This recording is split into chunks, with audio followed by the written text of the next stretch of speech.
एक गांव में हरिराम नाम का एक किसान रहता था। वह मेहनती तो था लेकिन बेहद ही अविवेकी यानी बिना सोचे समझे निर्णय लेने वाला था। उसकी यही आदत उसे अक्सर मुश्किलों में डाल देती थी।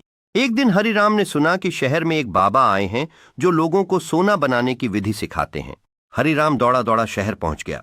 बाबा ने कहा, एक खास जड़ी बूटी है जिसे अगर गाय के दूध में मिलाकर उबालो तो वह सोना बन जाती है, लेकिन वो जड़ी बूटी सिर्फ हिमालय में मिलती है और उसकी कीमत है 10,000 रुपये।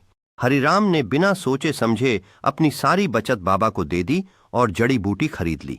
गांव लौटकर उसने दूध में वह जड़ी मिलाई, उबाला और न सोना बना न चांदी, उल्टा दूध भी बर्बाद हो गया। गांव वाले बोले, अरे हरिराम, तूने बिना सोचे कैसे इतना पैसा दे दिया?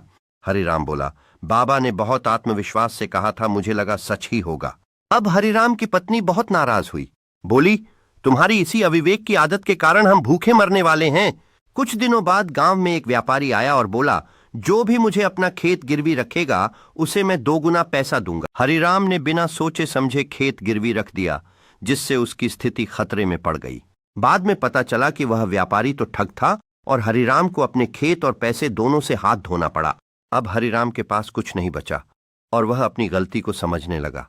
तब गांव के बुजुर्ग चंदन काका ने उसे समझाया, बेटा, विवेक यानी समझदारी बहुत कीमती चीज है। बिना सोचे के गए फैसले हमेशा नुकसान ही देते हैं। चंदन काका ने उसे चेतावनी दी। हरिराम को अब अपनी गलती का एहसास हुआ और उसने ठान लिया कि अब कोई भी निर्णय सोच समझकर ही लेगा। सीख, अविवेक यानी बिना सोच विचार के लिए गए फैसले अक्सर नुकसान ही पहुंचाते हैं। समझदारी से लिया गया फैसला ही सही दिशा देता है और यही हरिराम ने अब अपने जीवन में अपनाने का निर्णय किया।